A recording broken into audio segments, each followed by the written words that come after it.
Good morning बच्चों। हमारा जो पॉइंट है वो है how will you obtain means कैसे प्राप्त करोगे मैथेन से एथेन और एथेन से मैथेन। तो पहला देखिए मैथेन से एथेन कैसे बनाएंगे। देखिए मैथेन का जो सूत्र होता है वो होता है CH4। क्या होता है? CH4। मैथेन पर हम सबसे पहले रिएक्शन करेंगे क्लोरीन की Cl2। क्लोरीन की रिएक्शन करेंगे सनलाइट की प्रेजेंट में। ठीक है, तो सनलाइट का मतलब होता है HNu। जो बच्चे फिजिक्स पढ़ते हैं 12th की वो जानते होंगे HNu का मतलब होता है प्रकाश, फोटोन, रेडिएशन। ठीक है, तो आप प्रकाश भी लिख सकते हैं, प्रकाश की उपस्थिति में, in the presence of sunlight. Sunlight लिख सकते हैं आप, प्रकाश लिख सकते हैं आप, HNu भी लिख सकते हैं आप, तीनों में से कुछ भी लिख दीजिए। तो देखो होगा क्या, यहाँ से एक H और एक Cl मिल के क्या निकल जाएगा? HCl। ठीक है, HCl निकल गया, बचा क्या यहाँ पर? CH3, मैथिल ग्रुप बच गया और एक Cl यहाँ पर आ जाएगा। तो ये बन गया हमारा एल्किल हैलाइड, मतलब मैथिल क्लोराइड। भाई CH3 ये एल्किल ग्रुप होता है, Cl हैलाइड, मैथिल क्लोराइड बच गया। अब इस पर हम लाएंगे बुटेज रिएक्शन। क्या लाएंगे? बुटेज रिएक्शन। तो देखिए बुटेज रिएक्शन क्या होगा? 2Na plus ClCH3। और बुटेज रिएक्शन आपको पिछली वीडियो में बताई थी किस ईथर की प्रेजेंट में ईथर की प्रेजेंट में होती है ये, तो ईथर लिख दिया यहाँ पर। ठीक है, तो होगा क्या? 2Na और 2Cl, ये यहाँ पर यहाँ तक आएगा Cl। देखिए 2Na 2Cl मिलकर क्या निकल जाएगा? यहाँ पर यहाँ से आ जाओ 2NaCl प्लस क्या बचा? C और C।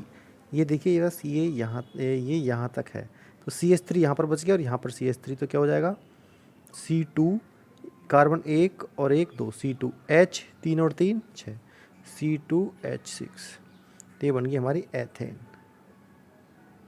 एथेन, ठीक है, मैथेन से एथेन। अब देखिए अगला जो क्वेश्चन है वो थोड़ा इंटरेस्टिंग है, एथेन से मैथेन।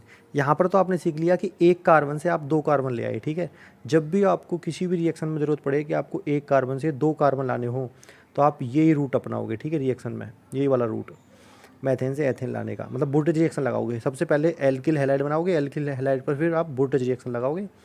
तो एक कार्बन से दो कार्बन, एक कार्बन से तीन कार्बन भी हो सकते हैं। ठीक है, बुटेज रिएक्शन की हेल्प से। तो कार्बन आपको बढ़ाने हैं तो आप कौन सी रिएक्शन लगाओगे? बुटेज रिएक्शन। लेकिन अब हमको देखो, अब हमको बनाना है एथेन से मैथेन। अब हमको दो कार्बन से एक कार्बन लाना है। तो देखिए यहाँ पर, देखिए यहाँ समझने वाली बात है ज़रा। C2H6 है ये, और इससे हमें मैथेन ये बनानी है। तो देखो सबसे पहले हम इसकी क्लोरीन से रिएक्शन करेंगे, और वो भी सनलाइट की प्रेजेंट में। यहाँ पर HNu लिख दो, प्रकाश लिख दो, सनलाइट लिख दो, कुछ भी लिख दो। तो एक H और एक Cl मिल के क्या हो जाएगा? HCl। यहाँ से एक H और यहाँ से एक Cl मिल के HCl निकल गया। बचा क्या?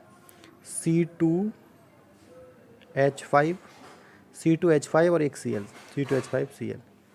ठीक है, अब देखिए यहाँ पर इस पर रिएक्शन कर दीजिए आप KOH। KOH जो होता है ये है पोटेशियम हाइड्रोक्साइड। ठीक है, तो ये दो तरीके से रिएक्शन करता है। तो यहाँ पर हम लेंगे KOH एक्वस। एक्वस का मतलब है जलीय। ठीक है, KOH जलीय लिख सकते हैं हम यहाँ पर, एक्वस। ठीक है, तो होगा क्या कि ये एक्वस जो KOH होता है ये K और Cl के साथ मिलके क्या निकल जाएगा? KCl। ऐसे कैसे निकल गया? देखो K जो होता है इसकी वैलेंसी होती है +1, और Cl जो होता है इसकी वैलेंसी होती है -1। तो +1 से -1 कैंसिल हो गया और क्या बन गया? KCl निकल गया। तो यहाँ पर लिखते हैं तो माइनस के साइन के साथ लिखते हैं।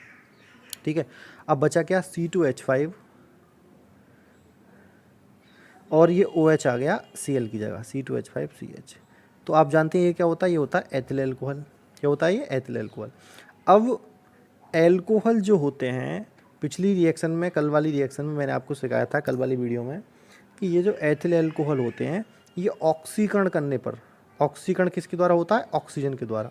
ऑक्सीजन के द्वारा एल्कोहल ऑक्सीकरण करने पर ये ऑक्सीजन कहाँ से आएगा? ये आएगा K2Cr2O7 से।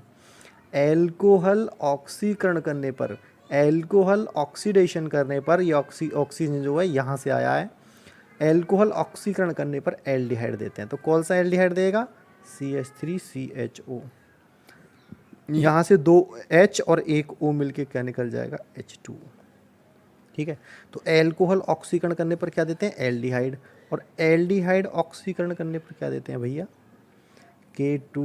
Cr2O7, यहाँ से आया ये ऑक्सीजन निकल के, तो एल्डिहाइड ऑक्सीकरण करने पर क्या देते हैं, एसिड, CH3COOH, ठीक है, एसिड आ गया। अब देखो इसकी रिएक्शन कराएंगे NaOH के साथ, ठीक है, तो यहाँ से OH और यहाँ से ये वाला H मिल के क्या निकल जाएगा, H2। याद रखना एक OH और एक H मिल के क्या निकलता है, H2। क्या बना, बना हमारा CH3COO, इतना CH3COO और ये Na, सोडियम एसीटेट बन गया, सोडियम एसीटेट। अब इसकी रिएक्शन कराएंगे सोडा लाइम के साथ।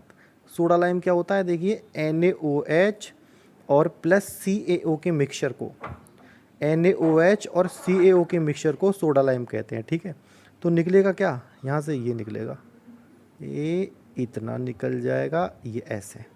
तो क्या हुआ, ये Na और Na, Na2 और COO CO3, Na2CO3, ठीक है।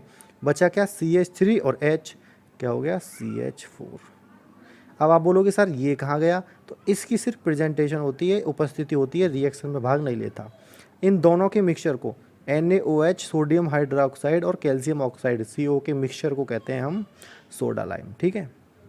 तो ये हो गई हमारी, ये क्या बन गई हमारे, एथेन से मैथेन। ये रिएक्शन आप कम से कम 10 बार लिख के देखो अपनी कॉपी में, देख के, और 11वीं बार आप खुद कर दोगे। और ये रिएक्शन अगर आपने कर दी तो बहुत सारी रिएक्शन इससे हो जाएंगी फिर, ठीक है।